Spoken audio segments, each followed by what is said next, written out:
Ladies and gentlemen, boys and girls, and friends beyond the binary, it's time for the podcast. Or if I had a pop-up shop, it would be, it'd be like a pop-up, like shade, so you could sleep. It would be, say, pop it up. It's got curtains. Be a pop-up safe place that you could take a nap in.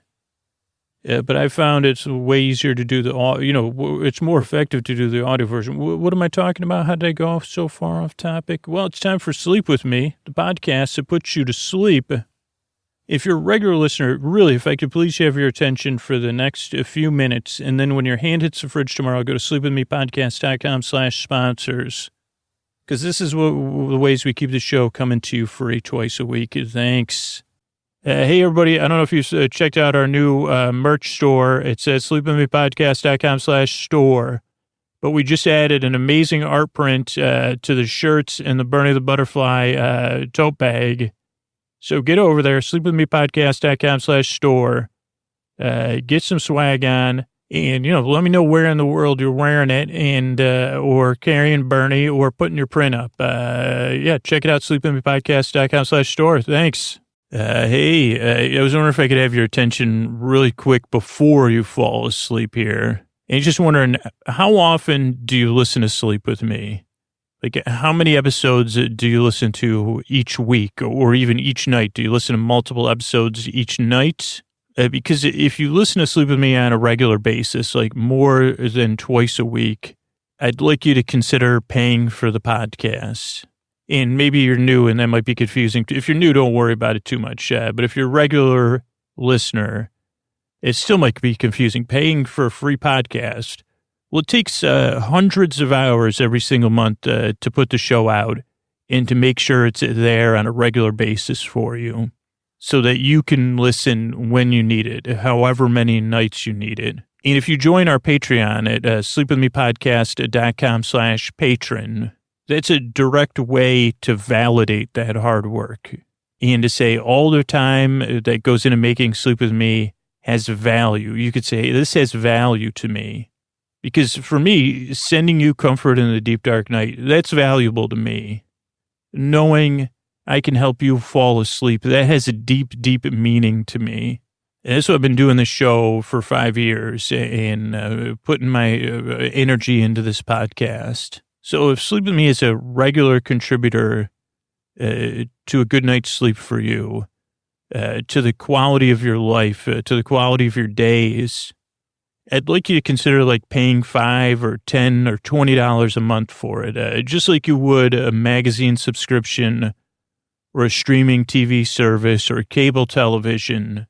And yeah, it's voluntary, so it's a bit wacky. It's a bit of a extra step. And you could do that at sleepwithmepodcast.com/patron. You can step outside the box and pay for a free podcast. But when you do so, you're saying very clearly, this podcast is important to me. This podcast is a part of my life. It does something for me. It has meaning for me. And I want to be a part of something bigger, a part of keeping it going, of sustaining it. So it'll be there for me and all the other listeners. So if you want to be a part of keeping it going and say, yes, the podcast, Sleep With Me, puts me to sleep. That means something. Consider becoming a patron. Sleepwithmepodcast.com/patron, Patron. Thank you so much. All right, everybody. Have you gotten your tickets to any of our live shows? I got 2 local live shows coming up here in May and June. And then I'm going to be at Pod X in Nashville at the Music City Center from May 31st to June 2nd, doing a live show, guesting on some shows. I'll be on some panels and stuff. And you can get your tickets to Pod X at podx.com/sleep or use the code SLEEP at checkout. You'll get 10% off any ticket type when you use that code, podx.com/sleep. And I'll see you there. Let me know you're coming, and I'll see you there at PodX or sleepwithmepodcast.com/live show for all our live show information. Oh, Mystery Bard, who helps out on this show? There's a bunch of people that work very hard. Chris Posty Poster Song sounds like an earful. Wrote the theme song. Edits episodes too. Carl W. the Legend also edits episodes. Kenny, Scotty, and Jennifer. Runner. Eric and the team.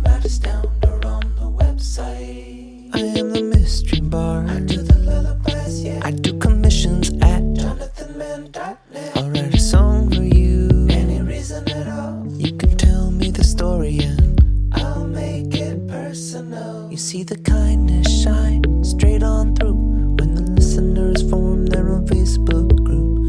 Keith, Stacy, Sarah, Laura, Julie, and Jennifer. These are your moderators. You can support Dear Scooter on Patreon. Buy the merch and support the sponsors. You can find anything you want at sleepwithmepodcast.com. And we're so proud that we could dance to be part of Nine Veil Presents. So now on with the show. Thanks, Mr. Bard. I'm at Dear Scooter on Twitter and Instagram. If you're ever wondering, like, a great way to help the show for free is to share it for some ideas. Go to sleepwithmepodcast.com/share. And that's it. What do you say we get on with the show? Hey, are you up all night tossing, turning, mind racing, trouble getting to sleep, trouble staying asleep? Well, welcome. This is Sleep With Me, the podcast that puts you to sleep. We do it with a bedtime story. All you need to do is get in bed, turn out the lights, and press play.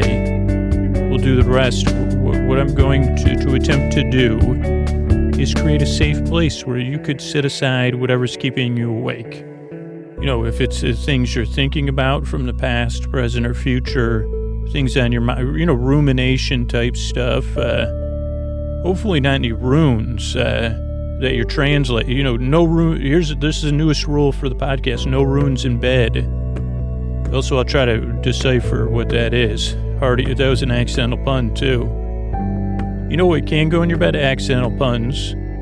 I mean, that's a great, especially whether you're alone or with somebody. Nothing says fun like an accidental pun. Now available for free. Accidental puns, they're always free. Accidental Pun Shop, everywhere where people are accidentally funny by just being themselves, like Scoots. What was I saying, though? Create a safe place where you can set aside whatever you're thinking about, especially like if you're trying to come up with puns on purpose. That takes a lot of work. I think I already proposed this as a book title, but The Accidental Punist, if that's not a book title, I just legally reserved it for all, hopefully. The accidental, this is not a joke, and I already have gone way off topic early, but the other day I was writing out ideas for the podcast, and I thought of a idea for The Accidental Tourist 2, and I don't think it was The Accidental Punist, it was something else, and I don't know if I wrote it down or I said, and then I said, probably not, Scoots, you didn't write Accidental Tourist, so, and I said, you're right, moving on. Okay, so stuff you're thinking about, stuff you're feeling, it could be emotions coming up related to your thoughts or just in general. We just have feelings or physical sensations that could, any of those things, anything else that could be affecting your sleep in the present, past, or future.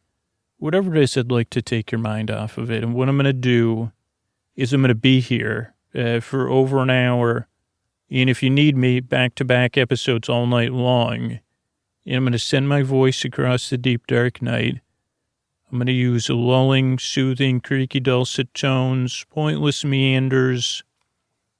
I think you just glimpsed 2 or 3 pointless meanders really early in the show. So if you're new, you were in for your, depending on your definition of a treat, which would probably be a wide definition in this case. Except, in some countries they say it's a treat, it means different things. Oh, no, my translation brain said it means kind of the same thing. Okay, well, it works a treat. That's what some people say in the UK about this podcast. My critical brain's disagreeing with me, even though it's a fact. Okay, but I understand that I went off topic. Okay, what was I saying? Send my voice across the deep. Pointless meanders. That was weird. I said pointless meanders, then I went on a pointless meander. Superfluous tangents. A whole lot of other stuff. What I'm going to really do is keep you company as you drift off into sleep. Take your mind off of stuff, and as you drift into the arms of Morpheus. Maybe sometimes also I'll use words in, more than one, the same context more than one time, or slightly different contexts. If you're new, I'm glad you're here. A couple of things to get you This podcast is a little bit different, or a lot bit different, even than other sleep solutions, because this is more of like a friendly banter where I'm here to keep you company and take your mind off stuff. I think I covered that. So structurally, what to expect. Show starts off with a few minutes of business. Thanks for listening to that. That's how we keep the show free. Then there's an intro, which we're in. Intro kind of doesn't make a lot of sense, and it's hard to make sense of. But for a lot of listeners, it's a wind down. For a small percentage of listeners, they skip it. And then for a small percentage of listeners, they fall asleep during it. And then another percentage of listeners listen during the day to calm down. But the intro is like about 12 minutes of me, I guess, rambling, just like I am now. Like where I'm trying to, I think this is oblique. Like, I'm also accidentally oblique. They'd say, what are the opening lines of the accidental punist, Scoots?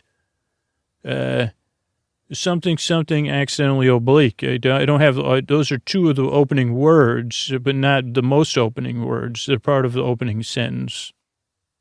Because when I'm doing the intro, I try to explain what the podcast is right up front, like I am now, but then I just naturally go off topic, and that's what puts people to sleep or helps you wind down. So the intro is a show it's a part of the podcast. It's an intro. It's just long and meandering, but it is full of, it's chock full of content. It's chock full of meanders. The accidental meanderist, that's would be my one of my many autobiographies. Maybe somebody else could write that. You're right. Well, maybe one of the imaginary beings within my brain who could get to work and actually do something. Hint, hint, hint. No, you're just, okay. Now you're pulling Waldler and Stadler, or whatever their names are. Stadler and Wardorf. What if Worf hung out with Stadler and Waldorf? Those are the critics on the Muppet Show. I think it could go either way. Like Worf could sit with them and get along and be laughing, or it could be, they could, meet the wrong side of a Klingon. That was actually like that was a Tingler I wrote, the wrong side of a Klingon. Okay, enough about me. So that's the intro of the show, I guess was what I was saying. Then there'll be a little business between the intro and the story. Then tonight will be our episodically modular series, Big Farm in the PI, Big Farm in the Sky, PI, Season 2, the Phantom Minnow season. Yeah, then we have some thank yous and good nights at the end. If you ever want to skip the ads and the thank yous and stuff, you just become a $5 a patron. So that's the structure of the show. Then a couple of rules around the show, including that new rule that we just came up with. But you don't need to listen to this podcast. You can just kind of barely pay attention. Or you can listen. There's a lot of people that listen. Like collectively. But percentage-wise, yeah, most people fall asleep. But I'm here to the end to keep you company. Because there is no pressure to fall asleep. I'm here. You could run episode after episode. If you can't sleep, I'll be here to barely entertain you. But to be here, I got a whole story coming up about pop-up shops in a retirement community. Oh, boy. Talk about action. It'll be kind of, won't be action-packed. Like I said, whatever other joke I made about chock full of meander-packed. That'll be like the commitment. If we ever like form a group, you'll have to sign the Meander Pact. Well, I've joined Scoots' club where everybody goes out and tells bedtime stories and helps one another, treats people with dignity, respect, and kindness. Had to sign the Meander Pact. What's the Meander Pact? Well, let me tell you about it, actually. Have a seat. First off, before we get to the Meander Pact, did you know the Sleeping Podcast, there's no pressure to fall asleep and no pressure to listen? He's there around an hour. Well, I thought you were going to tell me about the Meander Pact. Oh, yeah. Also, another thing I was thinking of was Scoots' famous rule that he came up with in 2019, that no runes in bed. Of course, Scoots always was someone that mixed up RUNESs and RUINSs. And even when he said it, it always kind of ran together. But we all knew what he meant, kind of, that you shouldn't, take that Rosetta Stone, put it in the frickin' other room. Like, we don't need it in the bedroom. No rune-covered sarcophagi or tablets or even, you say, who gave you a rune color? They say, well, my dear, this pillow is rune-covered. I have a rune-based pillowcase. Okay, sorry, I don't want any runes in my bedroom, period. A pillowcase, even bedding-based runes or rune-based bedding. It hasn't been deciphered. I'll be thinking about, just keep the runes in other, why don't you keep it in that room we use for all that stuff? The solarium? No, that's room for the plants. The observatory? No, that's room for the telescopes. It's the other one, like, that has those in there. Oh, the room with all the other stuff in there. Right, all the other runarium. Oh, I thought that was the room where Scoots pretended he was any of the famous Roonies. Well, that too. That's why it's called the runarium. It's for runes and yeah, that's the same room. Okay, I'll take all my runes out and put them in there. Okay, great. And then you can come back to bed after that. But yeah, I'm sorry. I don't have a lot of rules here. No listening needed. No need to pay attention. No pressure to fall asleep. And, keep runes and other things. Like we said, those compasses or whatever the heck you had when you were in middle school. Even protractors. Sorry, I don't know what a protractor and a compass have to do with runes. Oh, no, I'm just on the middle of a tangent because I signed the Meander Pact. I was just trying to tell you what a Meander Pact was. Are you sure it was a Meander Pact, or in the middle of that meander, did you forget what it was? Yeah, I got to go. Scoots, I'm going to turn it back over. Thanks. That was great. Meander, by the way. Classic. Also, you're right. No runes in bed. And I can hear the few people in the world that have rune-based professions. And I'd say it's bedtime, time to take a breaky poo. He said, well, no, I'm an amateur runist. And I'd say, okay, yeah, I'll make an exception for you if I could come observe you doing your amateur runing. And are you writing runes or are you reading runes? Someone just in my brain they said I'm sculpting runes. And I'd say, that's awesome. But, do your sculpting as part of your wind down. But you probably shouldn't be sculpting in bed. Well, okay, you're right, you may be able to sculpt in bed. Maybe just sculpt in your room. You really sculpt runes, eh? I think if I was a hip-hopper, I would work that into one of my, I sculpt rhymes like I sculpt runes, and I really do. And when I do, the something swoons when I'm sculpting runes. That was from that was a B-side, Sculpting Runes, it was called. And then in parentheses, I put ruins, because it was like part of my, it was one of my ones for when I was doing freestyle stuff. Also, that was all imaginary.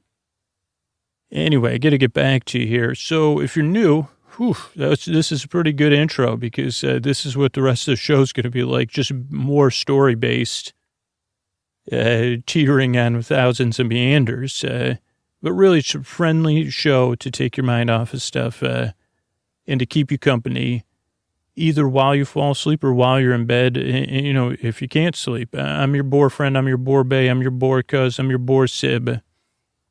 Your boar bestie, if I could apply to be that. If we're in the San Diego region, your boar bruh. I'm here to help. That's the main thing, because I've been there. Now, if you're listening, give it a few tries. There's a lot of people who listen to this podcast, and almost all of them say, hey, it took 2 or 3 tries before it worked for me, or before I realized that there's no figuring this thing out. Because when he sculpted runes, it more looks like someone just made a oblong clay, it's not a ball, but So that's what his runes look like. He's the one that ruined runes for me. I was an amateur runist until I heard his tangents about runes, and then it was ruined. I do delight in words, by the way. Sorry, not runes, but words I do. Is any restaurant based? Runes restaurant. Yeah, you're right. It won't work. It's an easy one. Restaurant Rune. Yeah, you wouldn't want to eat there. You'll say, that's the last place I ate. What makes me laugh? I don't know. So I'm glad you're here. I hope you can pick that up in the tone of my voice. I'd really like to help. If the podcast, you gave it 2 or 3 tries and it doesn't work for you, or you're listening right now and you're like, you're using other words about ruin or ruin about me, it's okay. It's not for everybody. Check out sleepwithmepodcast.com/no thank you for some other options. But I really do hope this podcast helps, that it can take some of the seriousness out of bedtime, bring you some levity. Oh, some part of my brain just said I'm sculpting a levity-based rune, and I'd say terrific. Put it in the runarium. And so I'm glad you're here. I really work hard. I strive and I yearn to help you fall asleep. And thanks so much for coming by. Here's a couple of ways we keep the show going. Hey, I'm glad I caught you here between the intro and the story. I just want to ask real quick, how many episodes of Sleep With Me do you listen to every week? Is it 2 a week? Is it 5 a week? Is it 5 a night? And then multiply that by 4. So if you listen to like 6 or 8 episodes a month, or 10 episodes a month, or 20 episodes a month, or 50 episodes a month, if that number's more than like 6 episodes a month, I'd like you to consider becoming a patron and subscribing to the podcast. Just like a magazine comes to your house once a month, maybe, or your favorite TV show comes out once a week, and maybe you pay for that on Hulu or Netflix, or I listen to music on Spotify, so I pay for that. I'd like you to consider subscribing and paying for the podcast. Even though it's free, it takes hundreds of hours each month to keep the podcast there for you. And really, over the next few months, I'd like to be in the position to hire someone to help me with those hundreds of hours. And you can enable that and enable the podcast to be there when you need it by subscribing voluntarily, paying for the podcast at like $5, $10, or $20 a month on our Patreon. You just go to sleepwithmepodcast.com/patron, Patron, and sign up. And then ideally you'll have extra, not just peace of mind that the Sleep With Me provides you. You'll have some empowering of mind. You're saying, hey, I'm empowering that podcast and the podcast is empowering me. So if the answer is yes to that question, do you want to empower the podcast? Does Sleep With Me empower a good night's sleep for you? Think about paying for it. Thank you so much. All right, hey everybody, welcome to our ongoing episodically modular series, Big Farm in the Sky PI, Season 2, the Phantom Minnow season. If you're new, what I mean by episodically modular is this is a series that you can listen to in any order. I'll give you all the information right now so you have it, so you could just cuddle in. And if you're a completist, you can kind of complete them in any order. I think the first 2 episodes of this season were a 2-parter. But even those, there's enough setup at the beginning. You could, you say, well, I'd listen to a prequel, I listened to the episode 2, and then I will listen to the prequel. So, welcome to Big Farm in the Sky PI. I'm Scoots. I'm not a part of the story, but the 3 characters that are Simon, DK, and G. Simon is an uncle of G and kind of a uncle of DK. Indirectly, and Simon is a post-earthly resident. Simon was earthly resident. Simon was once an earthbound human, just like us. I'm presuming, if any non-earthbound, you say, well, I'm from actually Pluto Z, and it's hold on, is there another solar system where people actually respect Pluto enough? Could we call it Zudo? Great idea. Well, I just renamed a planet of new podcast fans. Though Pluto, the podcast planet, this sounds pretty good too. Okay, but, so Simon once lived on Earth as a human. Then Simon's life transitioned to the big farm life. And some of you may have had pets where you say, where did Sandy go? Well, Sandy, now lives in the big farm in the sky. Sometimes parents just say, well, we dropped Sandy off at a farm. Sandy's like Lassie, by the way, not so we dropped Sandy off Sandy lives at the farm now. And then as you got old, I said, well, it's really the big farm in the sky. So Simon lives there. And again, I don't know how you qualify for what post-earthly lives. I got no info on that. I just know that Simon transitioned from Earth to the big farm. The big farm seems to be not all good or all bad, like heaven or heck, but also not all neutral, like those limbo and all those things. So not like lost either. I mean, not that that's not a knock on it or anything. It just seems to be like another realm of existence, actually. I mean, there's a lot of perks, including for Simon. Now, not all post-earthly residents can travel or transverse between Earth and the big farm. Most are just at the big farm. They say you cashed your check to the big farm. Now you live in the big farm. Can't send letters back. Can't go, you can't go back. But, as those of us that live in the earthly realms know, people talk about big farm visitors. And for a certain minuscule mathematical percentage of big farm residents, they can come back to Earth. And some can even interact and appear like Simon can. Full appearance, full discussion, full interaction. We call it, CASPER-ing. I think it makes sense, right? So Simon is in the big farm. Let's say there's 4 billion post-earthly residents in the big farm. Out of those 4 billion, maybe there's like 42 beings or post-earthly beings that can transition back to Earth. Probably more than that, but just for the sake of mathematical efficiency.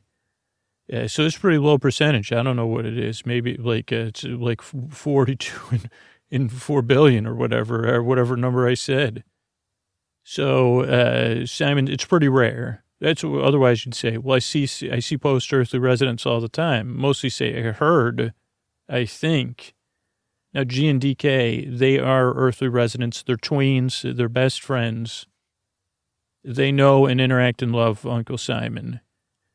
And in season 1, they were helping Simon solve cases in the big farm in the sky. Simon was the big farm in the sky PI. In season 2, G and DK, they took a sabbatical from school, a working sabbatical, self-directed education, I think is what they call it. And they told their school, we're going to go live with DK's Aunt Penny in the towns, which is the largest retirement community in the U.S., and we're going to start our own PI business or problem-solving business. And we'll learn by doing. And this school was forward-thinking enough. They said, okay, well, as long as we can still count your attendance so we could qualify. And they said, oh, no problem. We'll log our attendance. And they said, fine, then whatever you do, as long as you take these tests at the end of the year, too, you could do it. And so they said, job done. Bureaucracy navigated. And they headed off to Florida to live with Aunt Penny. And since then, we're 8 cases in, I think, that happen in any particular order. But if they've been here in the towns with Uncle Simon cracking cases and then frying them up or whatever, I guess putting them back together or whatever you do after you crack the case. So that's the season is 2 tweens, just like the other great kid detectives, really G and DK. And since I don't know if I've ever read any, most of my kid detectives that I read were under a tween age. They were single-digit age kids. Maybe some were 10 or 11, but I don't consider that a tween. I guess maybe it is, though. So, sorry. I don't know. Encyclopedia Brown, honestly, I got no idea how old you are. Because, you're so brilliant, Big Nate, I'd peg you at 9, though, probably, both of you. So, I don't know, is Nancy Drew and the Hardy Boys, were they tweens? I don't know. I mean, it's an honest question. I don't know the answer to that. Also, I've never read any of those books, so looked at the covers before. Okay, where were we? Introducing the show. So basically, yeah, that's it, I guess. I'm glad you're here. Also, we have a Hollywood, wonderful and beautiful actor to introduce the episode, Mr. Antonio Banderas. So my friend, the ladies and gentlemen, the boys and girls, friends beyond the binary, it's time to crack this case. Big farm in the sky, PI. Yeah. Thanks, Antonio. And again, like, if you want to lie down, I know we haven't done it in a little while, but, with this new setup, my bed is right there. My friend, I'm beginning to enjoy listening to your podcast to sleep. Yeah, I mean, I can see why it both works and people, it takes 2 or 3 tries because it's different. Yeah, you were getting some love on Reddit. I don't think I checked in there, but people were at, oh, my friend, thank you. So anyway, that's Antonio Banderas. He's going to take a nap in bed close by to me and just lie there and sleep, like, silently, of course, not moving any creaky elbows or rustling blankets at all. Oh, no. No, I'm just going to lie there. And then we'll play Munchkin later, right? Yes. All right, this Big Farm in the Sky PI. Thanks, everybody. Hey, Diane, it's me, Simon, here, and Diane, oh boy, do we have I guess this is a case, it's a mystery, Diane, but it's a job, so it's a paid mystery investigation. We did drive in a golf cart, and they called it a mystery machine, G&DK. But this is like, Diane, if you ever heard of a couple of things, we'll have to get some vocabulary. There's party crashers, right? Who are people that show up at parties without being invited. We're not, our case is not crashing parties, but we're here, I don't know if we're a party predictor or a party finder, Diane. So maybe it'll take some other explaining. Now, there's this thing called pop-ups that popped up this term in the last 10 years, maybe 12 years. And pop-ups, now there was pop-up tents originally. This is not that. And I think it's become a mature thing. That's no longer the case of what it once was. But originally, I believe, and in this case here, a pop-up is a temporary thing.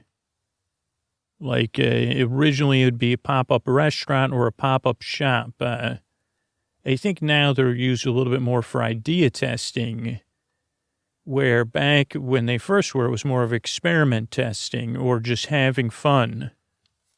And that seems to be the case in this case. We're in the middle of the case, working. G&DK are also listening to me as I recap it. But so you would have, like, let's say you knitted caps and other things, or you had a knitting collective.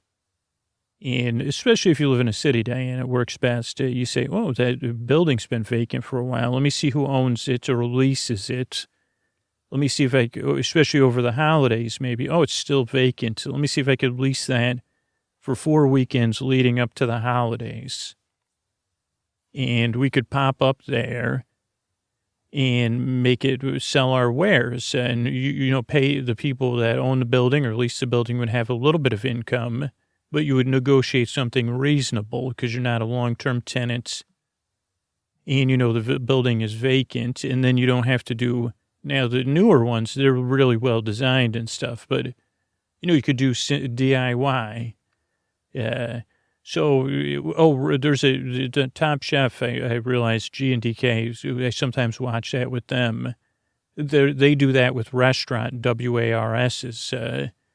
Those are pop-up restaurants, and that would be another thing, or pop-up bakery, like our friends Zach and Becca kind of, in some sense. So a temporary place in a temporary location. It's become more hyped than that, and I don't know what postmodern pop-up will be. But eventually, after something starts 10 or 12 years, it makes its way to the towns and becomes a thing. And there has been some pop-ups here but not as, not as ubiquitous as in greater urban areas, especially the cities, But this one party, Diane, it's a pop-up party, and very similar to pop-up shops. I also note, right, that the pop-up shops that have been here haven't really worked. So people did try it around the holidays and some other things. There's a famous one for the October 31st. I don't know if that's exactly a pop-up shop, but it's similar. It just pops up. It does pop up, I guess. But for the towns, people really would prefer something to have more experience with, to have a longer-term relationship with, to have history. So they say, well, where do I return this? That was the thing. Or what if this is... So it's just like it was a divergent experience as far as purchasing items or eating at a restaurant, like the history and the trust. But this one's a party. It's different. It's a party. And that's what we're pursuing, a pop-up party, Diane. G and DK, they're trying to get me, they say, get to the point. I say, okay, what was our point? Oh, okay, yeah, and this helps them break the case, really. So there's a party that pops up every once in a while, about once a month, someplace in the towns, usually a vacant location, or an original location, though it has been, some places that usually, so if someone rents it out for a party, normally it won't be there. Unless there's something non-normal going on. So like a bowling alley, people rent that out for birthday parties all the time. They wouldn't have the party there unless a bowling alley had closed down. They did do that, but it was so, and I think it was going to be closed down permanently. So then they had to bowl wherever you wanted. Like, I don't know all the details of the party themes. Yeah, they had one at a water tower. Again, like there's a lot of clubhouses here that you could have parties at, or pool parties, or poolside parties, or tennis parties. The pop-up party isn't at any of those. But yeah, like if a restaurant's closed, very similar to pop-up shop, it'll pop up in a original location. And I think that's one part of the appeal. Roofs, roof gardens, gardens, because those are a little bit more. Anyway, Dan, I think you get the idea. Here's a couple other things you might be wondering about. These parties are free. That answers that question, and they're in very high demand. People do like the food at the parties, we've heard, but the parties are hard to get into. They're exclusive, but in an interesting way. So it's a regular party, just to go over that, Dan. It pops up somewhere, has food, it has drinks, it has music sometimes, it'll have a theme sometimes it won't. The only rule is positive attitude. So they don't like, party poopers are people that have partied too much. But there's 3 levels of attendance at these parties, which is where it's free, and it's exclusive, but not excluding totally. And this is where the secretiveness of it comes in, Diane. So there's the people who play in the party, which we could only assume are at the party, but we'll dig into that. Then there's members who have been invited to the party, which is a second layer. So there's the party planners or the club that's planning the party, we suspect. Then there's invited guests, and apparently you can only get invited once a year because of everything we've been able to look into. And they get if you get invited, you get to save the date. It says, this is the date, this is the time. It usually is like a general time. And then the day of the party, they find out the location. Most of the time they get picked up. Everything is based on, if you're going to be vibing at the party, you have to have a ride. Again, it also goes into the exclusivity. So if you're getting a ride, if you're an invited guest, but no one knows who invited you. But people get to the party, they know people. So they say, oh, did you invite me? And then they say, oh, no. Like, so usually everybody pretends they're an invited guest, so no one knows who planned the party either. And there is a role playing going on here, Diane, that we can't deny, which is like everybody's having fun with this.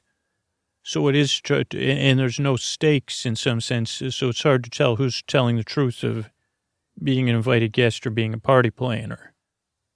And they're very tight-lipped because no one wants to lose their party privilege, especially to become the third level of guest, Diane. Let me just go over my notes. They don't know who invited them. They get in. Oh, they have the invitation to get their ride and to get into the party, but there's also on a list. Yeah, but then there's also, so they find out where the party is right before, even though they're getting a ride, they find out the location right before. And that triggers the third level of uninvited guests, which anyone can get into this party. You just have to wait in line, Diane. And those are day of guests. So when the people get the invite, they're quickly telling their friends and calling people, oh, this is where the party is. And so people quickly line up, and you have to wait in line. Now these are hired employees, like watching the line, so they have rules around the line that go along with the rules of the party. Be kind. So there is, unfortunately, like no saving spots in line. Now, if someone's parking a cart or is going to have a wristband that says that they're in charge of getting everybody else home, those are the only ways you're allowed to get up in line to join someone. And then the people in line, they get let into the party in groups and then let out of the party in groups with just enough time to enjoy themselves. So small groups are let in and they go in and enjoy the party. But then, they have like an identifier, like a wristband or like a necklace or lei, or a certain hat, or a certain smock, depending on the theme of the party. So they have to leave. You get in, and then you have to go. And then the party either is set to run a certain amount of time, or it goes until the food runs out, which I think normally it always goes till the food runs out. So that's one of the hard parts, is not everybody in line always gets in. Which can be a source of frustration, but people are usually like kind of having a little party in line. So people have a positive thing, but you feel like, oh no, I didn't get in line in time.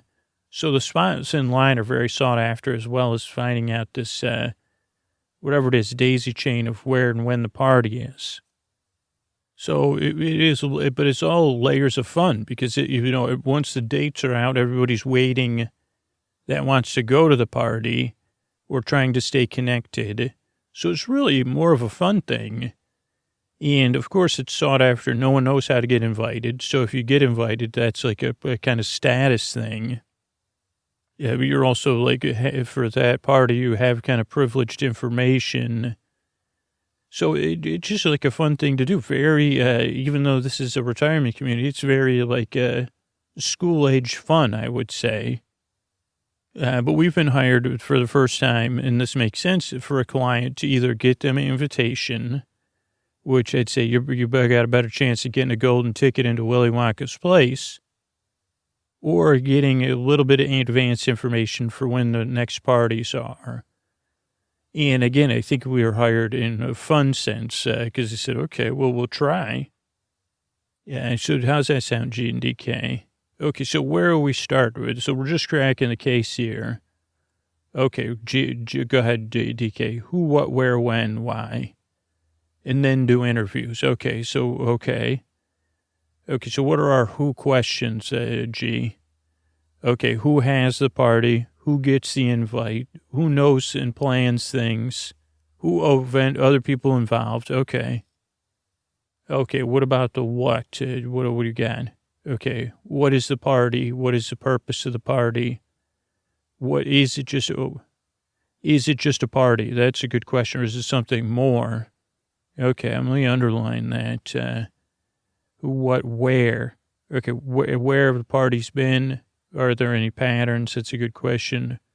Oh, where do they get their supplies from? Probably Costco, but can't assume. You're right. Oh, boy, are you right.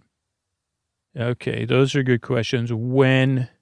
So looking for patterns, and again, and where and when. When are the patterns? Are the dates or the times? Well, it seems like the time is pretty much always the time. Well, okay, we'll cover that. Okay.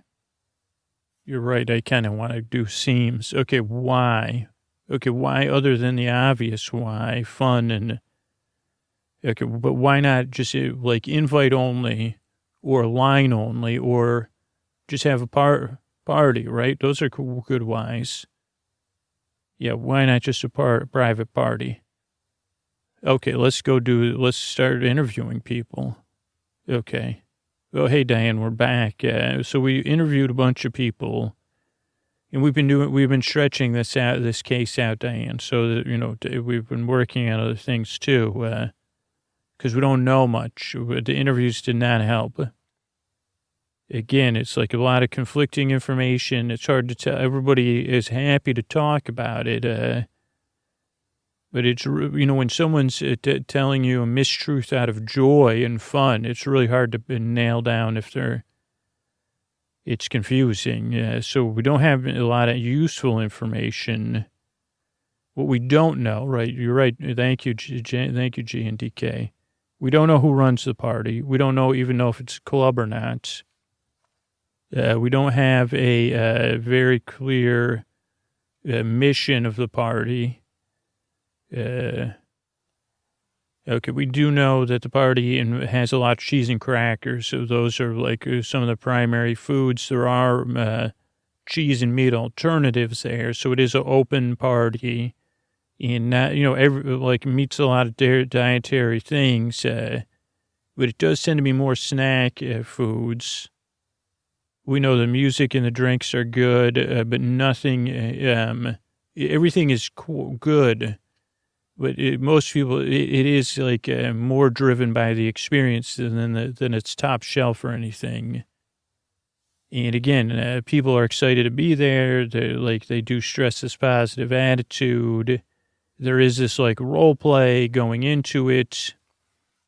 And there is this anticipation. There were people that were disappointed because their anticipation was expecting something different. But because most of the people here in the towns have been, if they've tried to go to the party, they've probably got in at least once. Or they say, well, I don't do that. They said they don't go. That's not their thing.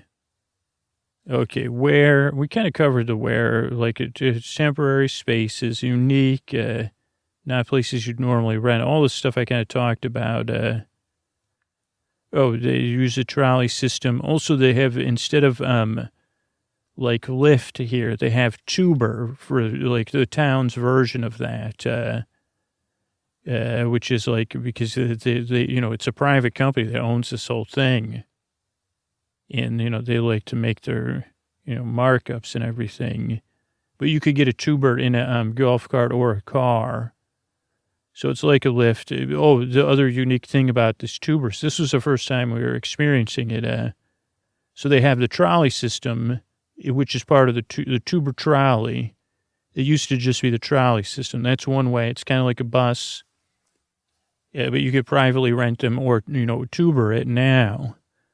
But all of the Tubers, like a car or a golf cart, they have a chaperone, which makes sense here. You say, well, no. And then it gives more people the conversation. They say, well, there's one person to drive, and then there's one person to navigate. And then there's one person to make sure you don't leave anything in the car. That's the passenger in the front seat who's the Tuber. It also stands for two. In towns. We also have a Tuber case we're working on. We even put a map up here, and we don't see any patterns of the where. It doesn't make a clear sign, or clear. It just seems to be vacant. When. So all our interviews kind of led to this when. It's always a late lunch, early dinner time. And Diane, again, this sounds like a trope, but it's true, and it makes sense that a lot of people here in the towns, they eat twice a day. They eat like a brunch, late breakfast, early lunch, and then a late lunch, early dinner. So I always thought that the idea of the early bird was a way for restaurants to get business in. Well, it's like which cracked first, the early bird or the bird or the early. But a lot of people eat at that time.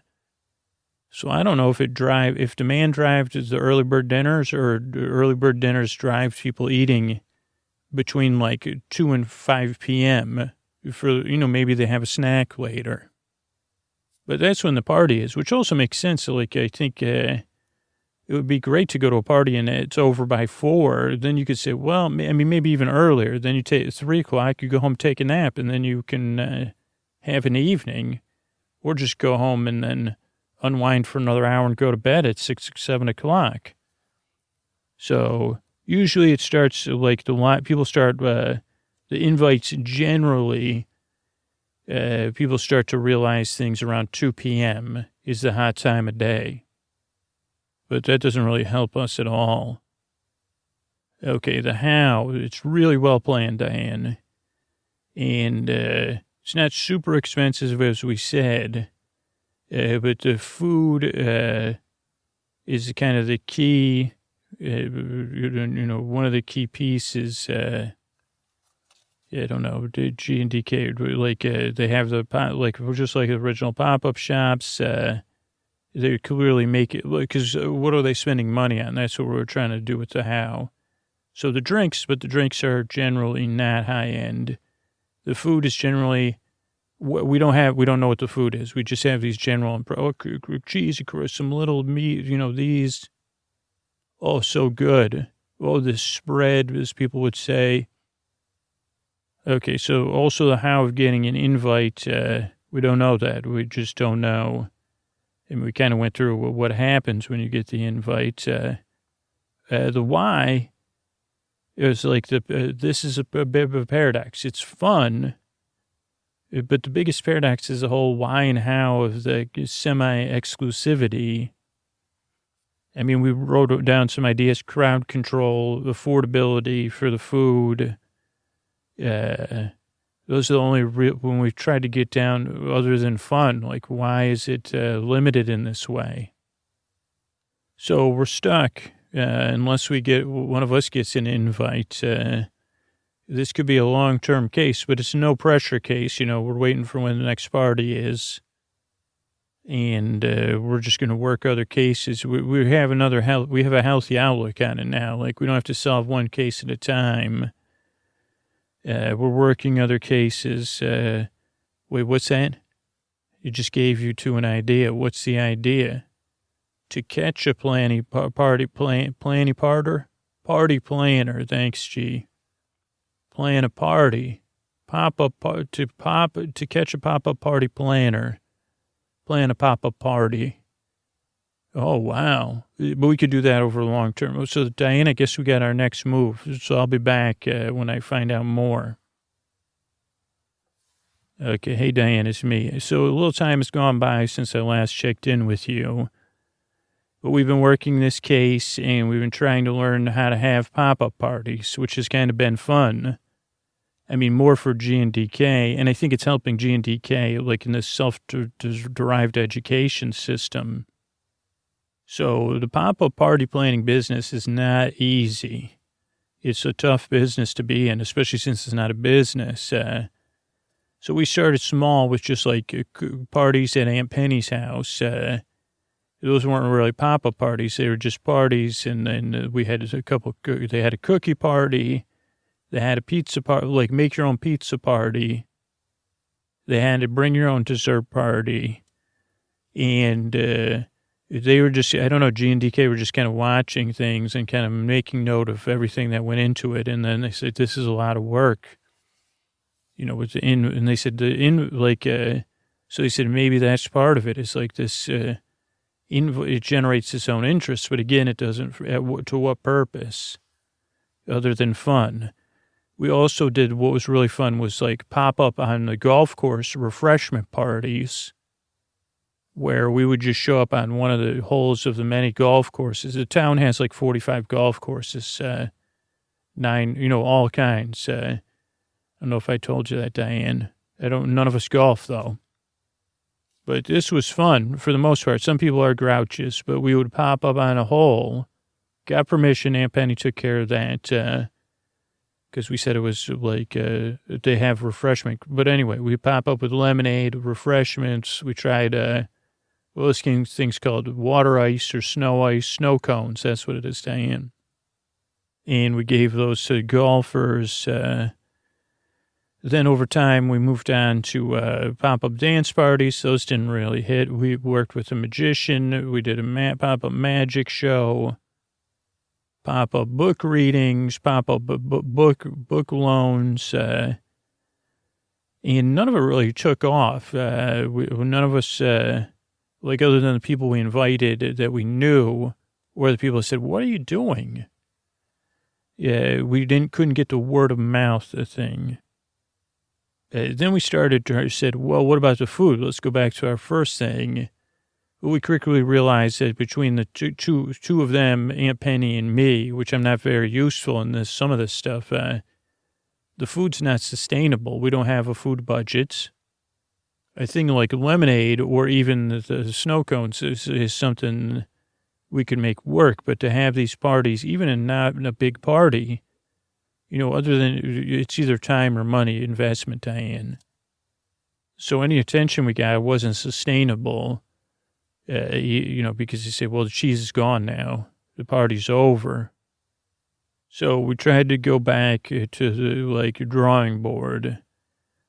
And we say, okay, food or drink is causing us trouble. What else is driving the parties? Maybe it's someone that can afford to do this.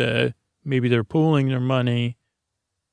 I mean, G&DK even did it. And then we said, well, what if we had a food budget? Soon we started planning imaginary, bigger parties. That's what G&DK are working on right now while I'm talking. But then since we've had time, as they've been doing that, we've kind of percolated. And we also, it turns out you have to be an adult to go, you have to be a resident to go to the party. So there were 2 parties, and it's just, that's just the rules here. So G&DK couldn't go. We did get in line. I did go into the parties. But I don't know. I didn't really like it. I think I just kind of described it. So we have had 2 parties that we weren't able to predict, which our clients said, well, you're learning. Okay. So then we tried to go back. Right now, we've been looking at this idea of they call it viral now or popular. They used to call it a fad.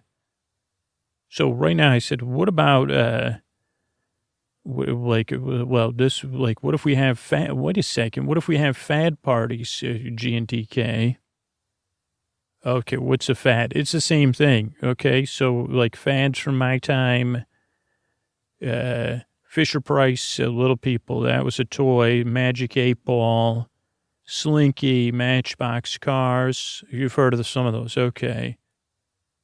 Oh, maybe moving towards your age, like a Viewmaster. Remember? Oh, that's been in a movie. Silly Putty. Weebles. Weebles wobble, but they don't fall down. No, you don't remember that? Rubik's Cube you've heard of, though. Right, the puzzle thing. Atari or Nintendo or Sega. Yeah, okay, you've heard of that. Cabbage Patch Kids, Garbage Pail Kids, Furby. Have you heard of Furby? No, that was before you two, too. What about High School Musical? That was a fad, right? And Tamagotchi, was that before? Oh, wait, Zuzu Pets. What about that? Okay, you've heard of that. Yeah, and then that rainbow loom. Exactly. Could we do? Okay, Diane, we'll be back. Okay, Diane, we're back. We had a few fad parties, and it was a lot of work, too. First, the good thing was once I started showing G&DK pictures of things, they realized, because part of their business is helping people clean out their garage. So we had a few test ones, but then G&DK had these giant garbage bags full of Pogs, which was a thing, P-O-G-S, Diane, in the 90s. I think it was a game, but it was collectible cardboard discs. Mostly was like very similar to the things you put on the back of your phone at this period in the history, Diane, but just the round part. And yeah, whatever those are called, smoogers or whatever. And so the Pog party was a hit, and it actually like cracked. So the Pogs, we had all these bags of Pogs. So we had a Pog sorting party where if you helped, you could keep 30 Pogs of any kind. Like go in. Not that many people showed up. The people that should show up, they were into Pogs. Holy cow! And they said, could we invite more people? And then we had one guest at the second party. This was when we built up to 30. At first we said 5, because he said, well, you know, these Knight Rider Pogs are very sought after by Pog lovers and David Hasselhoff lovers. And I said, well, I don't know. But so Hickory came, and Hickory was asking a lot of questions during this Pog party. And we did have lemonade and, you know, things we baked, but not a large-scale party. G&DK said I'm not doing a good job of describing. So Pog is like a round paper coin, Diane, with a picture on one side and then usually a logo or not, you know, a pattern on the other side. And the picture could be anything from marketing a product or something famous to a drawing. A lot of licensed stuff, so a lot of versions of toys. So just interesting things to look at that kids might want to collect, like Mario or something. Or Zelda and Link. Thank you. So, where was I, Diane? So, the Pogs, okay, so Hickory was there, and Hickory just seemed very enthusiastic and very interested. And then we, like a friend, I guess, but a really curious, inquisitive friend. And as we were talking to Hickory, and Hillary's asking, well, she said, oh, so you've had other fad parties. I kind of heard about those. Oh, so you make all the food. It's like, what would you do if more people showed up? And they said, well, we probably have to give out less Pogs, maybe not have any food or drink. And Hillary's like, then less people would show up, huh? And we said, yeah, we just can't we figured out that some people would come if they could keep the Pogs, but it's kind of like work and it's less of a party, though we did all play Pogs. There's a game where you flick the Pogs and you could, a bit like marbles, Diane. I don't know if you know what marbles is, though. A bit like a game where you flick the Pog and then you can win the other. I don't know. I didn't pay attention, Diane, to the rules. Sorry, DK. But so everybody played Pogs too. So it was fun. We said, yeah, like, and then G&DK kind of brought up the party and like basically, then Hickory started telling us this story in the broadest of terms, but the most direct way. Because Hickory said, geez, it seems like your party's just missing one thing from being, like the party you're talking about. And Hickory told this long story, which I'll just try to get to, like, he said, once upon a time, you know, there was, there was the towns, and there was the idea of free samples and free food, and that it was always this thing fraught, and then the party planning was always based on, geez, how much food could we have, and that. And Hickory said there was also, once upon a time, never an official club, but people that loved the shopping malls of the 70s and 80s, people that maybe their parents or their grandparents or their friends were mall walkers, which kind of took a while to describe. And I said, this sounds familiar to me. But they said, you know, that people that like to walk the shopping mall, because it used to be the place to go. And then we would sit around and we would talk about it. And then we'd talk about, well, these plazas are kind of like a shopping mall. We would even, this was like an unofficial club. They would go to the last few shopping malls, but it was a nostalgic experience because they said, well, it's not as good as it once was. And then they said they would go through, and then they started having little parties, dinner parties, with each course based on like their favorite things at the mall, even if it was not a store. Like say, well, it's a bookstore. Well, this is a book cake or whatever. And eventually, one of the things they always, the biggest hit at any one of these parties, because one of the things they always liked was this place called Hickory Farms, Diane, which was a shop in the mall that I think still, well, here's what we'll get to it, still exists, where they would sell, you could get samples. They sold cheese and crackers, like party foods. And it was always like everyone wondered how it stayed in business because it's like, well, how many parties do people have? How much summer sausage does someone need? And it was also a catalog business. And one of the people, like, that had the party, like, bought all this Hickory Farms thing. And not only that, Diane, like, as they talked about Hickory Farms, they realized how much they appreciated it. And it was still a corporation and such things. And they said, but they weren't doing great. And they said, well, we want to save the Hickory Farms company. And Hickory Farms said, well, we don't know. And they said, well, we have an idea. Like, haven't you heard, don't you know what kids do today? They, instead of fads have been replaced by going viral. And Hickory Farms said, oh, no, we don't change. And they said, well, the shopping malls are gone. How do you recreate the experience that caused you to somehow barely be in business in the 80s to the 70s? And they said, well, we don't know. And we said, well, we have a test. We'll run it to town. All you got to do is give us food. And we think you should become a subscription-based box business, like these other, like the great dinner box business, that's for Sleep With Me podcast, Green Chef.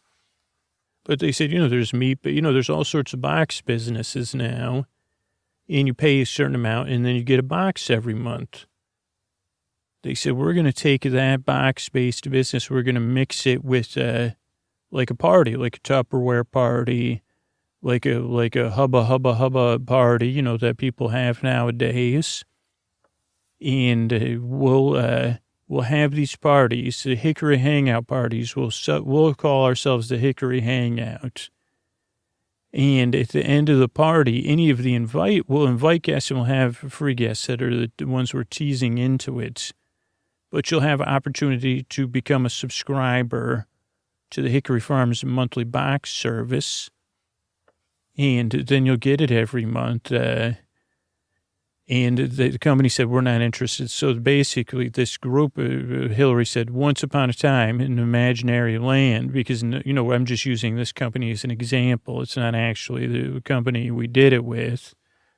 Though she said, we are called the Hickory Hangout. But she said, we made our own subscription boxes, because we said, well, we'll just do it locally. And then that'll be how we pay for the party. And then we'll buy we'll build our own boxes. If you subscribe, if you prepay for an annual subscription, you become a member of the Hickory Hangout. It's also a secret fun club. And, we could also, maybe Hillary said, maybe it could be, if you three could keep a secret, and G&TK said 3.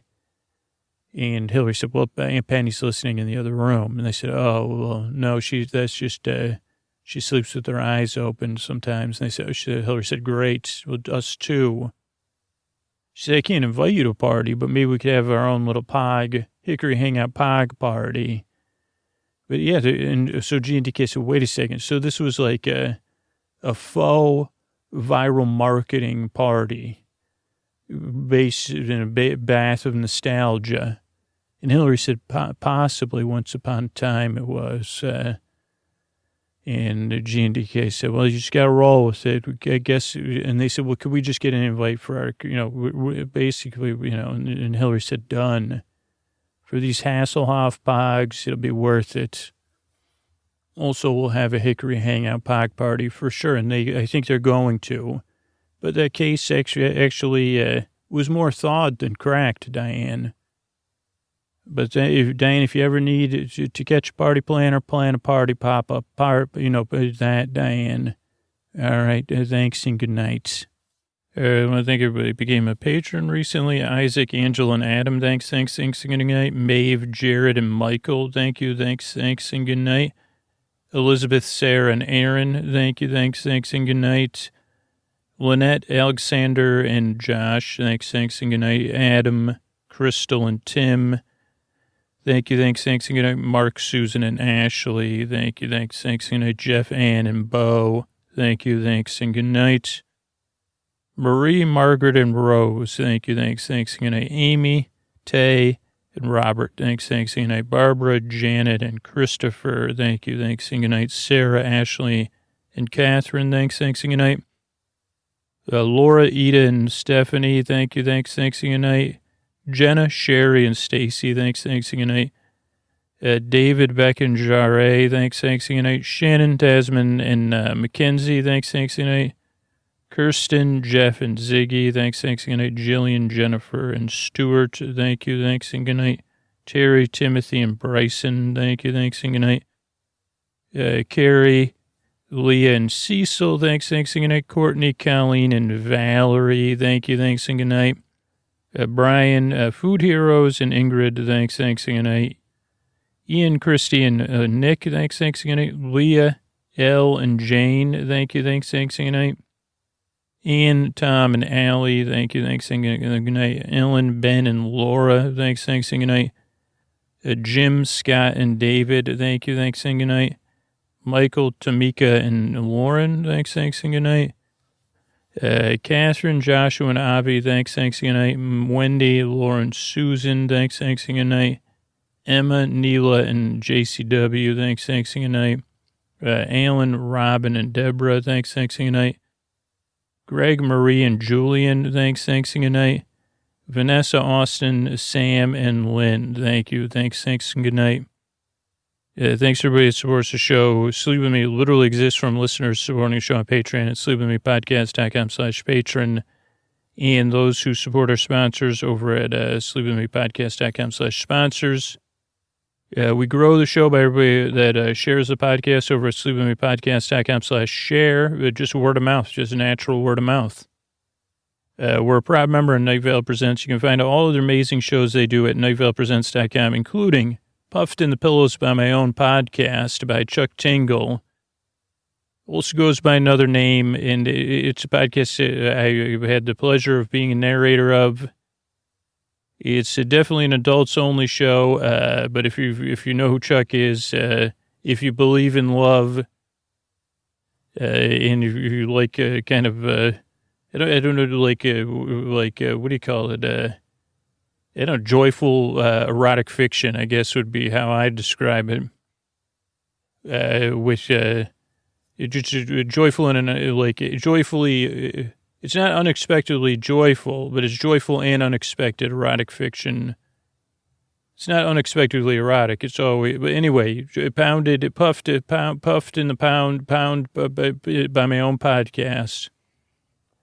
And you can find that and all the other podcasts over at nightvalepresents.com. We're also a member of PRX. You can see everything they're doing at prx.org. And that's it. There's plenty of other episodes ready to go if you need them. Good night.